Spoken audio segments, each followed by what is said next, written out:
늘 명심하라. 성공하겠다는 너 자신의 결심이 다른 어떤 것보다 중요하다는 점을. 미국 대통령 에이브라함 링컨의 말입니다. 1000만 부가 넘게 팔린 초대형 베스트셀러 내 안에 잠든 거인을 깨워라의 저자 앤서니 라빈스는 거인을 깨우는 첫 번째 단계가 다름 아닌 진정한 결단이라고 했습니다. 진정한 결단이란 결코 흔들리지 않는 결심을 말합니다. 대리석에 새긴 것처럼 변하지 않아야 합니다. 시멘트에 찍힌 발자국처럼 지워지지 않아야 합니다. 그 정도의 결심이 아니라면 결단이라 부를 수 없습니다. 무슨 일이 있더라도 물러서지 않으리라는 결심, 그것이 바로 진정한 결단입니다. 평범한 일상을 벗어나 간절히 원하는 삶으로 도약하기 위해서는 반드시 진정한 결단을 해야 합니다. 그런 정도의 굳은 결단 없이 우연히 성공할 수 있는 사람은 아무도 없습니다. 스스로에게 물어보십시오. 나는 결단을 내린 사람인지, 반드시 공부를 잘 해내겠다고 진정으로 결단한 사람인지. 공부 테크닉과 강사 선택을 고민하기 전에 진정한 결단이 먼저입니다.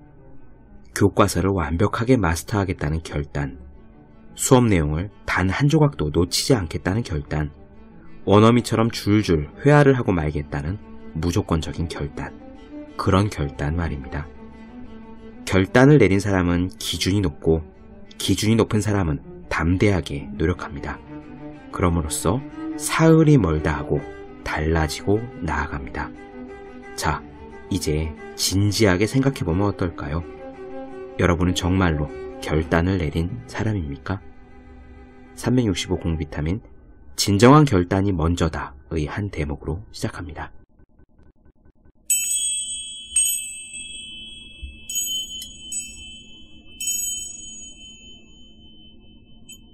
네, 안녕하세요. 본격 공부자극 팟캐스트 서울대 넌트의 공부하는가 한지호입니다. 우리는 지금 시오야 노부오 선생님의 내 뜻대로 이루어지는 힘의 내용을 나눠드리고 있습니다. 오늘은 그 두 번째 시간으로요. 시오야 노부오 선생이 직접 경험한 이야기를 들려드릴 텐데요. 곤란한 일, 어려운 일에 닥쳤을 때 정심조식법, 마음을 바르게 갖고 깊은 호흡을 하면은 어떻게 그 어려움에서 벗어날 수 있는지 희망적이고 기적적이기도 한 그런 이야기를 들려드릴 겁니다. 바로 시작하겠습니다. 극심한 불황기에도 나의 병원은 번창했다.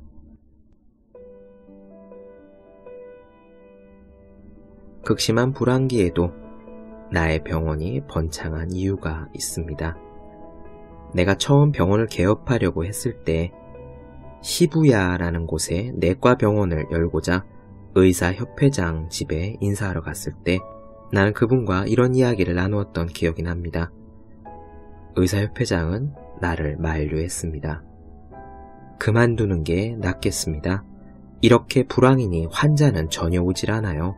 특히 내과가 힘들지요. 이 부근의 내과 의사는 모두 이제까지 저축한 것으로 간신히 연명하고 있는 상태입니다. 하지만 저는 그 내과를 하고 싶습니다. 그러면 더욱더 어렵겠군요.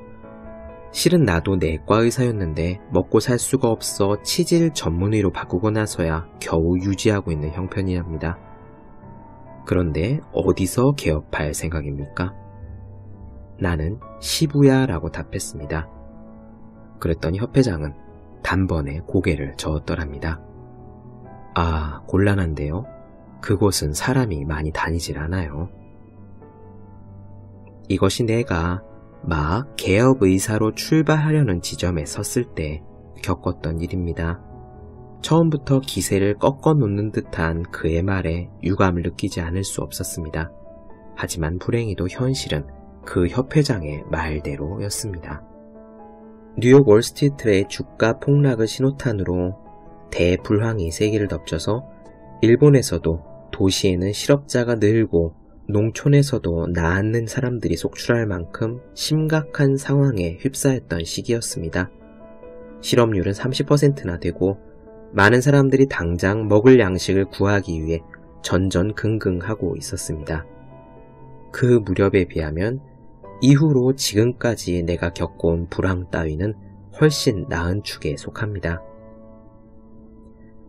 불경기에 가계난을 부추기듯 당시에는 보험제도가 제대로 되어 있지 않아 의료비가 전액 환자 부담이었습니다. 그러므로 사람들은 어지간한 일이 없는 한 의사에게 진찰을 받으려 하지 않았지요. 특히 내과 병은 가정상비약 같은 것으로 대충 다스리는 경우가 많아 내과 의사의 타격은 당연히 더욱 심각할 수밖에 없었습니다. 그런 상황 속에서의 개업, 더욱이 내가 병원으로 쓸 집을 빌렸던 곳은 협회장님의 말대로 인적이 드문 거리였습니다. 지금의 시부야는 젊은이들이 밤낮을 가리지 않고 몰려드는 엄청나게 번화한 거리가 되었지만 당시는 역에서 조금만 벗어나도 논밭의 거름 냄새가 바람에 실려와 코끝을 스치는 한산한 시골 마을이었죠. 병원으로 빌린 집은 횡댕그렁하니 넓고 눈앞에는 농원이 펼쳐져 꽃이 피고 야채가 심어져 있었습니다. 정말 생기가 넘쳐서 사는 기분은 아주 좋았지만 시오야 병원의 문을 두드리는 사람은 한 사람도 찾을 수 없었습니다. 또한 개업 자금이 충분치 않았기 때문에 광고를 낼 돈도 이미 남아있지 않았습니다. 그런 상황에서 잊을 수도 없는 5월 5일 단오 명절에 나는 내과 병원 간판을 내걸었습니다. 하늘은 활짝 개었고 구름은 하얗게 기분 좋은 듯 헤엄치고 있었지만 협회장님의 충고대로 찾아오는 환자는 전혀 없었습니다. 이틀, 사흘, 일주일이 지나도 역시 손님은 찾아오지 않았습니다. 그런데 그로부터 2달이 지나지 않아서 나는 너무 넓은 셋집에 감사하게 되었습니다. 대기실을 늘리지 않으면 안 될 정도로 환자가 속속 밀려들었기 때문입니다. 날마다 현관에 환자들의 신발이 넘쳐났으며 왕진 의뢰도 쇄도해서 나는 쉴 틈이 없어졌고 결국 건강이 나빠질 정도로 도쿄에서 제일 가는 인기 의사가 되었습니다. 당시에 평판이 좋고 위세를 떨치는 의사는 인력거로 왕진을 나가는 경우가 있었는데 나는 인력거가 아니라 아예 전세 택시를 쓰고 그래도 시간을 맞출 수가 없어 아예 자가용 자동차를 사들였습니다. 전속 운전사의 가족을 부근에 살게 하면서까지 왕진을 다니는 나날이 계속되었던 겁니다. 그 무렵 아직 생존해 계셨던 우리 아버지가 집을 찾아오기 위해서 택시를 타고선 시부야의 병원으로 라고 말을 꺼내셨는데 운전사가 아, 시오야 병원이요? 알겠습니다 라고 알아들었다는 일화도 있습니다. 그만큼 새 의원은 번성하였고 나는 유명 의사가 되어 있었던 겁니다. 물론 도쿄에 갑자기 환자가 늘어났던 것은 아닙니다. 불황이 호전된 것도 아닙니다. 다른 병원은 변함없이 한산했고 성황인 것은 우리 병원뿐이었습니다. 왜 그랬을까요? 그것은 두말할 필요도 없이 바로 생각의 힘 때문이었습니다. 개점 휴업 상태일 때도 나는 전혀 초조해하지 않고 태연했습니다. 그래서 의자에 걸터 앉은 채 조용히 눈을 감고 환자는 반드시 온다, 자꾸 찾아온다 라고 상념을 바라면서 대기실은 환자로 만원이 되고 현관은 손님들의 신발로 넘쳐나는 모습을 강하게 상상했습니다. 그렇게 확신하며 몇 번이나 되풀이했지요. 그 강한 생각의 힘이 내가 상상했던 모습을 곧 현실화 시켜주었던 겁니다. 약을 조제할 때도 나는 빨리 병이 회복되기를 바라며 상념을 했습니다. 약을 사발에 넣어서 막자로 갈며 조제를 할 때 나는 나 자신뿐만 아니라 고용하고 있던 조제원들에게도 이 약을 먹는 환자의 병이 낫도록 간절히 빌면서 막자를 돌리도록 철저히 주의를 주었습니다. 예를 들어 진통제가 들어간 경우라면은 이 약을 먹은 환자의 통증이 멈추도록 기도하면서 약을 조제하도록 한 겁니다. 이렇게 생각을 담고 염원하면서 지은 약이 그렇지 않은 약보다 효과가 크다는 사실을 과학적인 근거는 밝혀진 것이 없더라도 그 당시부터 나는 확신하고 있었고 조재원에게도 그렇게 믿도록 했습니다.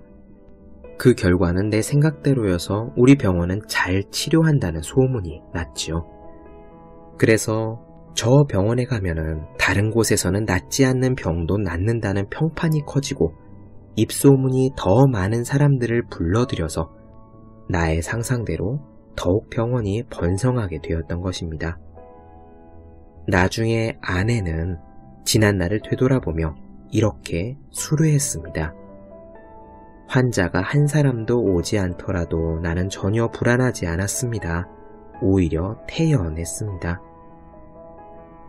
반드시 환자가 온다는 나의 상념과 신념이 옆에 있는 아내에게까지 전해져 그녀를 저절로 평온한 마음 상태로 이끌었던 겁니다. 이렇게 생각의 힘은 염원을 실현시켜 줄 뿐만 아니라 당신의 마음속에 흔들림 없는 굳은 신념과 불안하지 않은 평온함까지도 자리잡게 해줍니다. 그것을 밑바탕으로 해서 두려움 없고 안정된 인생을 보낼 수가 있습니다. 담담한 마음을 지니면 걱정은 사라집니다.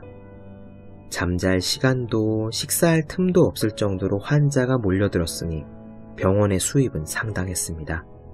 솔직히 말하자면 그 당시 굉장히 많은 돈을 벌었습니다. 하지만 돈을 벌려고 해서 벌었던 것은 아닙니다. 결과적으로 돈은 들어왔지만 내가 의사가 된 목적은 어디까지나 환자를 치료하고 싶고 그것이 나의 천직이라고 생각했기 때문입니다. 먹고 살기 위해서 의사라는 직업을 고른 것이 아니라 우선 사람의 병을 치료하는 것이 선결 문제이고 그 결과 먹고 사는데 궁핍하지 않을 정도의 돈이 들어오면 그것으로 만족한다. 나는 그런 순서로 일과 돈의 관계를 확실히 생각했습니다.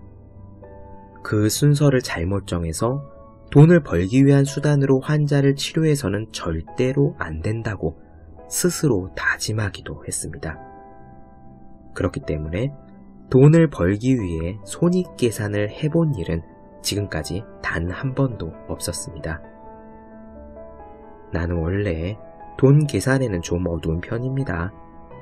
아니, 분명히 서투른 편에 속해서 솔직히 말해 지금도 돈 계산은 질색이고 인생 100년의 결산에서 커다란 자산이라고 할 만한 것은 거의 남지 않았습니다. 의사 시절에도 한때는 치료비를 환자의 형편에 따라 스스로 알아서 내도록 한 적도 있을 정도입니다. 그러나 이런 방식은 그러한 나의 호의를 악용하여 충분히 낼 수 있는데도 내지 않는 사람들이 나오자 도리어 다른 이들로부터 불평의 소리가 생겨 원래대로 되돌리고 말았지만 말입니다. 이렇게 나는 돈벌이에는 서투르지만 지금까지 단 한 번도 돈의 궁핍함을 느꼈던 적은 없습니다. 필요한 돈은 언제나 얼마든지 반드시 수중에 들어와 돈 때문에 불편함을 느꼈던 일은 정말 없습니다. 돈이 필요해지면 강연 의뢰가 오거나 체계인세가 들어오거나 해서 언제나 그것이 조달될 수 있었고 그래서 나는 지금까지 돈에 궁핍했던 경험이 전혀 없는 것입니다. 뿐만 아니라 내게는 모아진 돈을 기부하는 여유까지도 있었던 거지요. 이것을 나는 우연이라고도 운이 좋기 때문이라고도 생각하지 않습니다. 이것 또한 당연한 결과라고 나는 생각합니다. 나는 필요에 따라서 상념을 발함으로써 필요한 것을 얻을 수 있는 방법을 알고 있기 때문입니다. 그런 사람을 결코 궁지에 빠뜨리지 않는 신의 가호가 있다는 것도 잘 알고 있습니다. 또한 그 같은 힘을 받아들이기 쉬운 마음의 상태, 즉 정심, 바른 마음을 언제나 지니고 있기도 합니다. 그래서 나는 필요한 것은 틀림없이 얻을 수 있었고 따라서 어려움을 한 번도 경험하지 않았던 겁니다. 객관적으로만 보자면은 경제적인 위기는 몇 번인가 있긴 있었습니다. 예컨대 병원을 운영할 당시에 상당히 많은 액수의 소득세를 과세당했는데 그걸 낼 수가 없자 세무서에서 차압까지 해온 일이 있습니다. 칭찬받을 만한 이야기는 못 되지만 가제도구에서 의료기구까지 붉은 종이가 붙여졌고 간신히 분할해서 완납하기까지 그 봉인은 풀리지 않았습니다. 하지만 이때도 특별히 초조해하거나 곤란해하지 않고 안 돼도 그만이고 잘 돼도 그만이라는 심경으로 태어나고도 담담하게 지내며 일을 했습니다. 때문에 아무런 불편도 느끼지 않았죠. 필요한 범위 내에서 만족할 줄 아는 절도 있는 사람으로 살기 위해 애썼던 겁니다. 그렇습니다. 나는 경제적인 위기가 있다고 해도 그렇게 곤란해하진 않았습니다. 필요한 것은 어디선가 틀림없이 얻어진다는 확신이 내게는 확고하게 있었기 때문입니다. 그 사람에게 필요한 것이라면 신은 반드시 주고 그것이 꼭 필요한 욕망이라면 하늘은 어김없이 그것을 허락해 준다. 그것이 하늘의 뜻이다. 라는 것을 나는 알았기 때문입니다. 원하는 것을 얻을 수 없을 때는 얻어질 수 있는 것을 원하라 라는 격언이 있는데 이것은 정말 맞는 말입니다. 내가 필요한 것을 틀림없이 얻을 수 있었던 것은 어쩌면 욕심을 부리지 않고 필요한 것만을 원했기 때문이라고도 할 수 있습니다. 달리 표현하자면 필요 이상의 욕망을 품지 않는 한 여러분이 돈에 궁핍한 일은 없을 것이며 부족함을 느끼는 일도 없을 것입니다.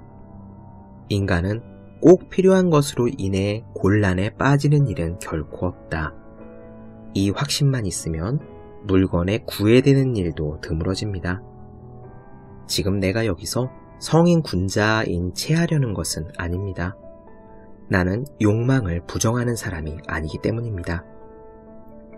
돈은 깨끗하지 못하며 필요 없는 것이라고 말하고 있는 것도 역시 아닙니다.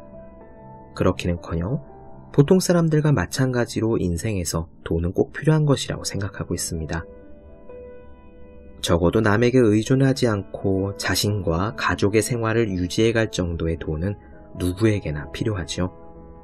나는 돈이란 것은 인생에서 몇 손가락 안에 드는 정말 중요한 것이라고 생각하고 있습니다. 그렇지만 많은 사람과 내가 다른 점은 중요한 것, 생존에 필요한 것, 그런 것들은 신께서 누구에게라도 넘치거나 모자라지 않게 틀림없이 준다는 것, 그것을 이론적, 경험적으로 확신하고 있다는 것입니다. 따라서 돈에 집착해서 안달하거나 함부로 물건과 돈을 탐내지 않습니다. 반대로 돈이 부족하다고 해서 걱정과 불안에 초조해하지도 않지요. 침착하고 담담하게 매일 해야 할 일을 하는 것뿐입니다. 그런 점에서 요컨대 집착으로부터 자유스럽다는 점에서 나는 어느 정도는 자유자재하다고 할 수 있습니다. 이런 일이 있습니다.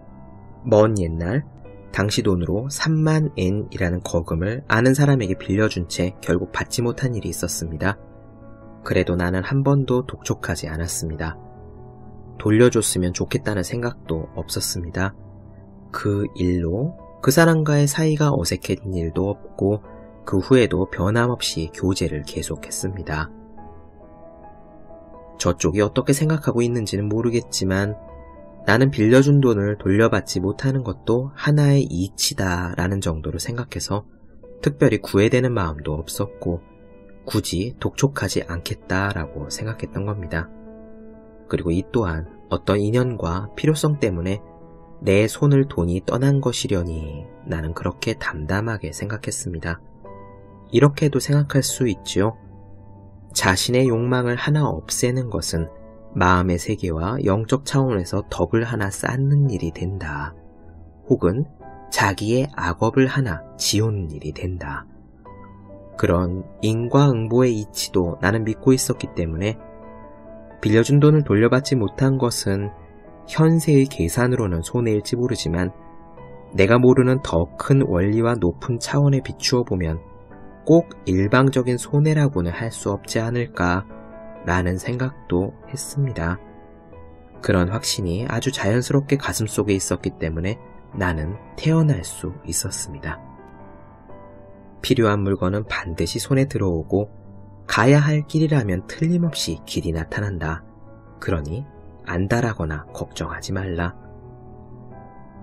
물론 보통 사람들은 도무지 그런 깨달음의 경지에 다다른 듯한 심정은 되지 않는다고 반론하는 이야기도 있다고 알고 있습니다. 그러나 이렇게 자신의 뜻대로 인생을 살 수 있는 자제성이라는 것은 사실 일상의 간단하고 편안한 마음가짐에서 길러지는, 즉 어떤 대단한 달인이 아니라 보통 사람에게서 누구나 가능한 일상의 힘인 것입니다. 요컨대 정심조식법을 잊지 않고 실천해서 바른 마음을 일상 속에서 명심하고 호흡을 통해 좋은 기운을 받아들이면 자연히 뇌의 세포가 긍정적이고 바른 방향으로 작동하게 되고, 따라서 어떤 식으로든 큰 원리와 뜻에 어긋나지 않는 건전한 몸과 마음이 형성되는 겁니다. 그렇게 건전하고 담담한 몸과 마음이 형성되면 자연스럽게 불필요한 것이나 쓸데없는 것은 원하지 않게 되고, 그 결과 필요한 것은 반드시 얻을 수 있게 되지요. 이런 방법을 통해 강박과 집착이 조금씩 사라지고 해야 할 일과 가야 할 길이 심플하게 보이는 겁니다. 이것은 엄청나게 강한 의지력이나 괴로운 수행 따위가 필요한 것은 아닙니다. 그저 매일 3끼 식사를 하는 것처럼 쉬운 일로서 꾸준히 정심조식법을 실천하기만 하면 됩니다. 불교에는 모든 중생은 다 부처가 될 수 있는 본성을 가지고 있다라는 말이 있습니다. 모든 것에는 불성이 있습니다. 부처와 같이 구애됨이 없는 마음, 바른 마음가짐, 좋은 생각, 그런 것들은 모두 원래 인간 속에 내재되어 있다는 겁니다.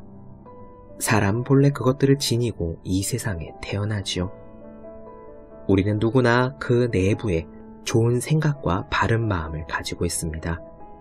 그것을 발휘하는 것도 사실은 결코 그렇게 어려운 일은 아닙니다. 원래 소유하고 있는 것을 그 기능대로 작동시키는 일이야말로 생물에게 있어 지극히 자연스러운 일이기 때문입니다.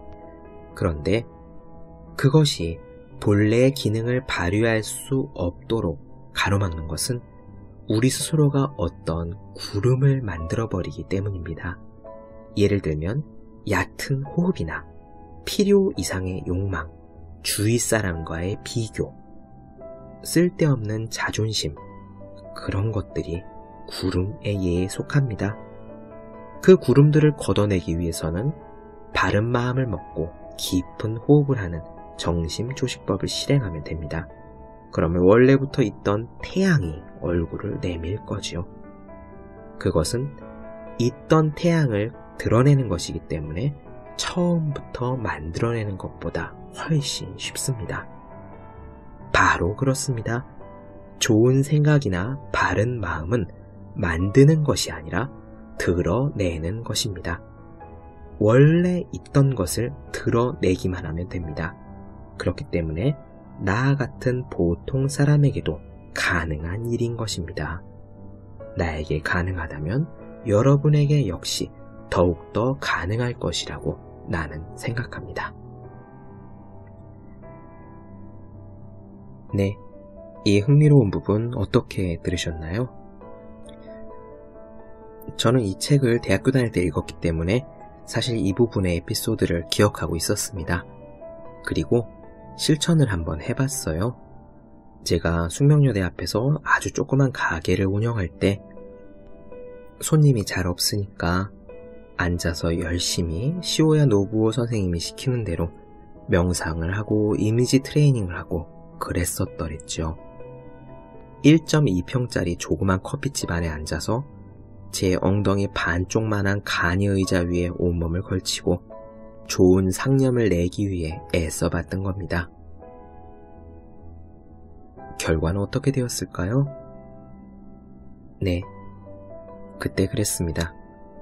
결국 잘 안 됐습니다. 가게 수익이 나지 않았고 지속하기가 어려웠기 때문에 1년 반이 조금 못 되어 결국 가게 문을 닫았었습니다. 그때 저는 그렇게 생각했어요. 이게 안 되는 거구나. 그래서 이 책 역시 구석에 처박아두고 거들떠보지 않았었더랬습니다. 그런데요, 나중에 이런 생각이 들더라고요. 우선 첫째로, 어쩌면 그 조그만 제 가게에 그 정도 손님분들이 찾아와 준 것만도 기적이 아닐까 싶은 생각이 들었던 거예요. 지하철역에서부터 대학교 사이에 여대 앞이라 그런지 카페가 정말 무지막지하게 많았습니다. 지금도 아마 그렇겠죠? 건물마다 커피집이 있다고 해도 과언이 아니었는데 1.2평짜리 아주 작은 가게를 열었음에도 불구하고 즐겨 찾아주시는 단골분도 있었고 친하게 이야기를 나누는 후배 같은 손님들도 있었습니다. 전단지를 한 번도 돌린 적도 없고 플랜카드를 건 적도 없고 그럼에도 불구하고 제 블로그를 보고 소문을 듣고 정말 여기저기 멀리에서 손님분들이 찾아오셨는데 서울은 말할 것도 없고요. 가장 멀리서 찾아오신 분이 부산분도 계셨고 광양에서 오신 분도 계셨습니다. 나중에 정리하고 나니까 그런 생각이 들더라고요. 어쩌면 그 가게에서 그 정도 된 것도 기적이 아닐까라고 말이죠.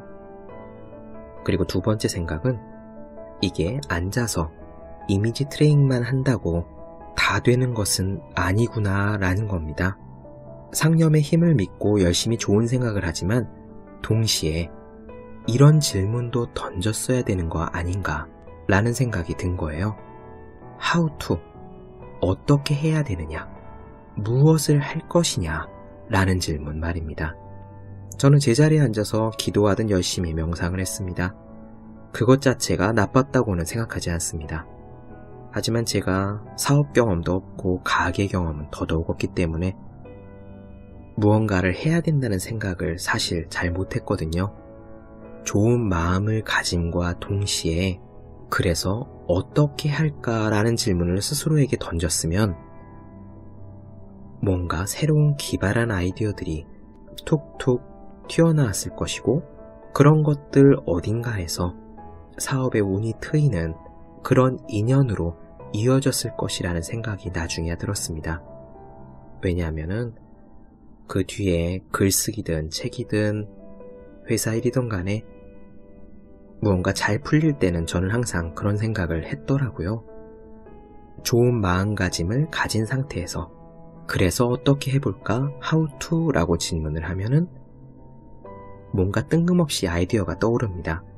그것이 전략적으로는 시행착오를 최소화하는 아주 전형적인 방법이 아닐지라도 그렇게 이상한 무언가의 아이디어를 실천하면서 이게 돌아 내가 원하는 곳에 닿더라고요. 이런저런 자기계발서에서 왜 그런 이야기 많이 하잖아요. 꿈을 가져라, 명상을 해라, 시각화를 해라. 그런데 정말 그것만으로 다 되냐라고 사람들이 물으니까 그런 분들이 이제 후속작을 내놓으시죠.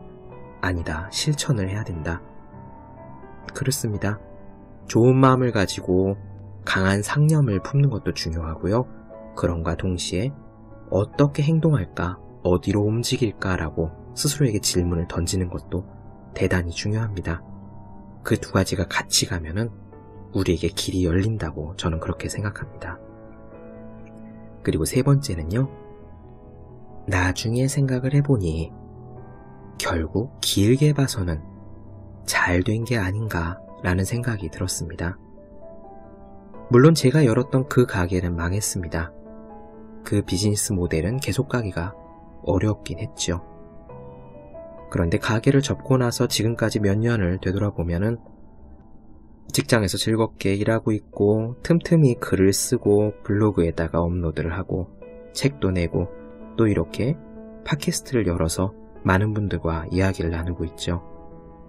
엄청난 것이 넘쳐나도록 쏟아지진 않았지만 필요한 것은 다 가졌습니다. 길게 봐서는 다 잘 되었고 다 잘 되어가는 와중에 있습니다. 그렇기 때문에 충분히 감사하고도 남는다라고 저는 생각하거든요. 그 힘으로 이렇게 즐겁게 퇴근한 밤이든 주말이든 글을 쓰고 팟캐스트를 하고 그러는 중인데요.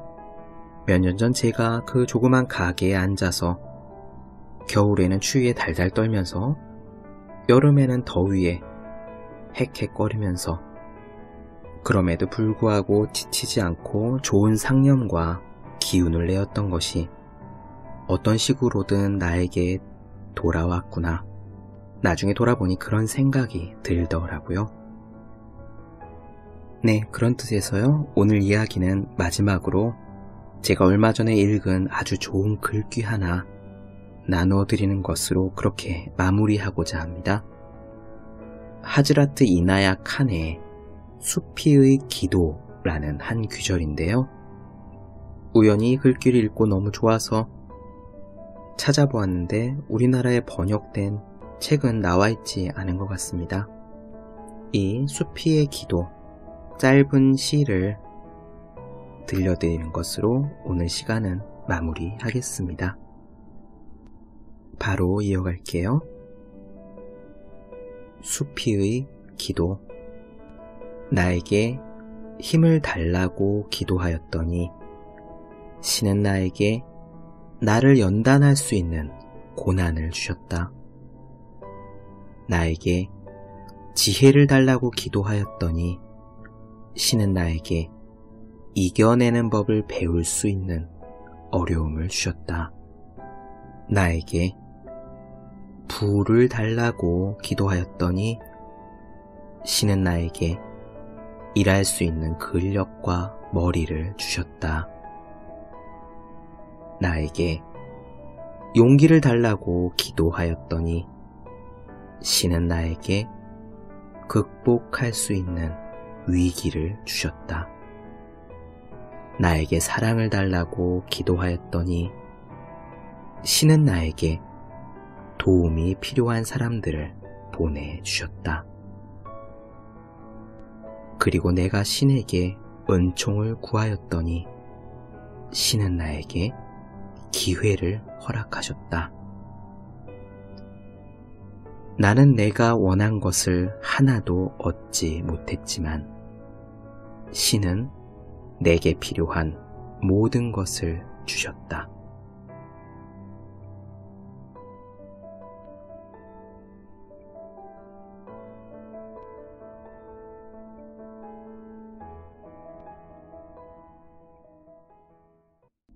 네, 본격 공부자극 팟캐스트 서울대는 어떻게 공부하는가? 오늘은 내 뜻대로 이루어지는 힘, 시오야 노부오 선생님의 경험담에 대해서 이야기를 나눠보았습니다. 더 많은 이야기가 궁금하신 분들, 질문사항 있으신 분들은 제 네이버 블로그 허생의 즐거운 편지를 찾아주시면 되겠습니다. 그리고 매일매일 공부하시는 분들, 여러분 주변에 매일매일 공부하셔야 되는 그분들을 위해서 하루 한 페이지씩 읽고 공부할 의욕을 북돋는 책 365 공비타민을 선물해 주시면 좋을 것 같습니다. 오늘은 여기까지 할게요. 저는 다음 시간에 뵙겠습니다. 여러분 모두 열심히 공부하십시오. 저도 열심히 하겠습니다.